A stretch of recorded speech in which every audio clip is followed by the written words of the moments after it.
Hello, my name's Matthew, and in this Instructable I'm going to be showing you how to create this really awesome looking LED shard light. So let's begin. To create this shard light you'll need the following materials: a piece of 12mm thick MDF, a 12 by 12 cm square of 1mm thick hardwood that looks nice.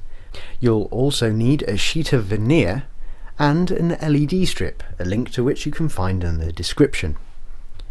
You will also need two pieces of plexiglass that have been broken in an interesting way. Mine are leftovers from another build where I had to trim a larger piece down and didn't do it properly, resulting in the shard-like shape. Lastly, you'll need a 12-volt power source, like a DC adapter with its connector chopped off. You'll also need two short pieces of wire and a decent length of thin 2-core wire. A cable from an old set of headphones is perfect for this.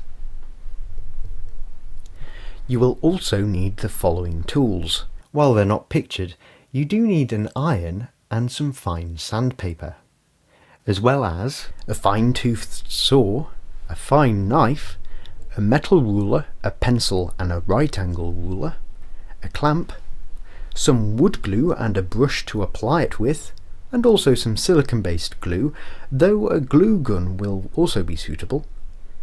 You'll also need a soldering iron and solder, wire strippers and some scissors, a drill with a small bit, and lastly some finishing oil. So the first thing to do is to draw a diagonal line which divides your piece of hardwood in two. From this line, draw two parallel lines 2.5 cm from the middle line. Use a fine saw to cut down those outer two lines, and you should end up with a shape like this. Give it a light sand to remove any jaggies. Now place your hardwood shape onto your piece of MDF and line it up with the corner. Use a pencil to mark the obtuse angles of the hardwood onto the MDF. Now use your right angle ruler to draw a square using those marks and divide the square diagonally. Cut out the square and then cut it in half along the diagonal line so that you have two triangular pieces. These pieces form the base supports. Now position your plexiglass pieces on your hardwood shape and decide where you'd like them. Once you've decided, use a fine knife or a pencil to trace their positions. Now it's time to score along your traces using the fine knife. What you need to do is clamp a ruler down onto the hardwood shape, being careful to position the ruler's edge along one of the traces you made earlier. You may also want to put some scrap wood underneath so that you don't mark the surface underneath. Take extra care not to slip and don't overshoot the edges of your traces. Once you're sure that you've cut through the wood, release the clamp and move the ruler to the next trace. Once you've done the two long edges, carefully bridge them using the knife. You can now push out the wood and be left with a slot for your plexiglass. Use the knife to tidy up any edges that need it. Follow the same procedure for the second slot. Now use some wood glue to stick the supports to the hardwood. Using a clamp is recommended to lightly hold the pieces in place whilst it dries. Next, cut two lengths of MDF to fill the sides in and glue them in place. Now it's time to cut some veneer for the sides. Usually you can cut veneer with a fine knife and a ruler, but because my veneer had strong grain, cutting it with a knife resulted in a poor jagged edge. So if you experience the same problem, use a sharp kitchen knife that has a slight curve instead. Push down hard and rock it back and forth to make the cut. It still won't be perfect, but it'll be good enough. Regardless of whether you use a fine knife or a kitchen knife, make sure that you cut your veneer slightly larger than it needs to be so that it will overlap the edges. This means that it will have a nice gapless finish once you sand it down. Once you've cut your veneer, use a knife to score the veneer into sections which correspond to the corners on your base.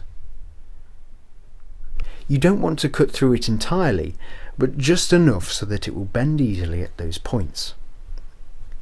After making sure that they fit properly, coat the insides with wood glue and make sure that the edges in particular are well coated. Once done, leave them to dry for an hour or two, but don't leave them longer than 4 hours.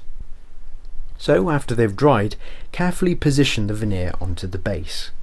Now use your iron, with no water in it, and carefully iron over the veneer.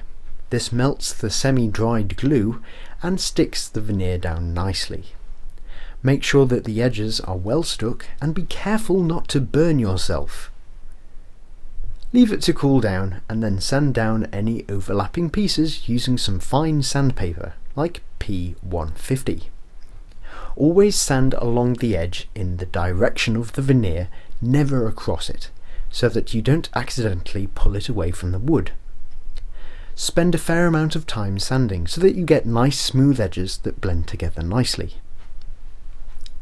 Once you've done, you can begin adding some finishing oil, which makes the wood glossy.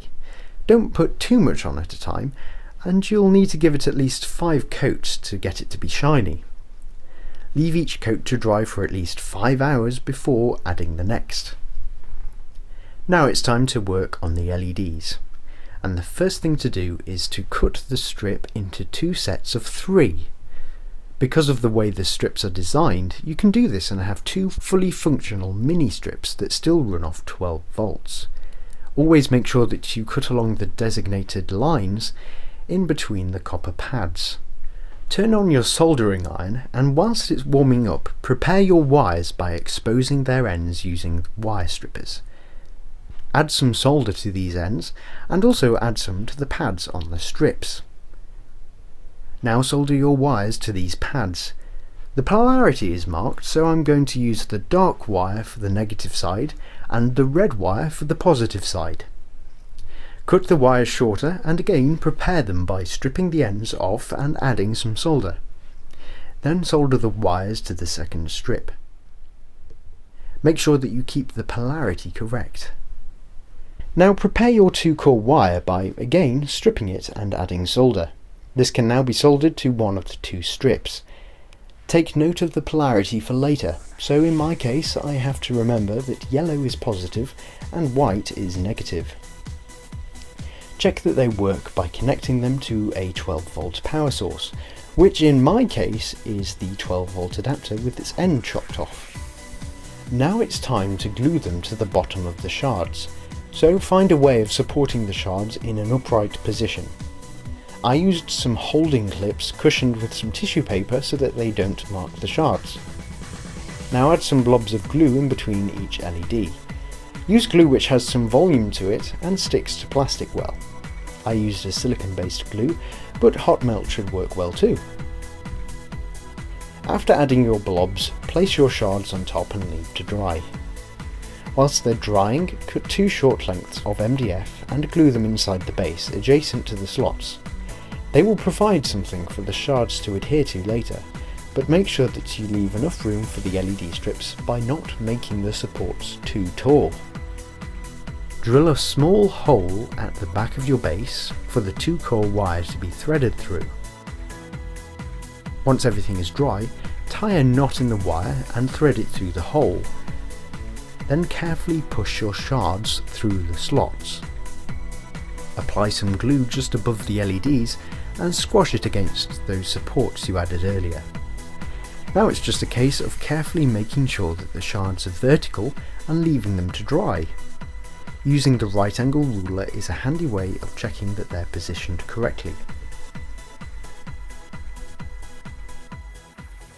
All you need to do now is hook it up to the 12 volt DC adapter and you have finished and completed it. Well done.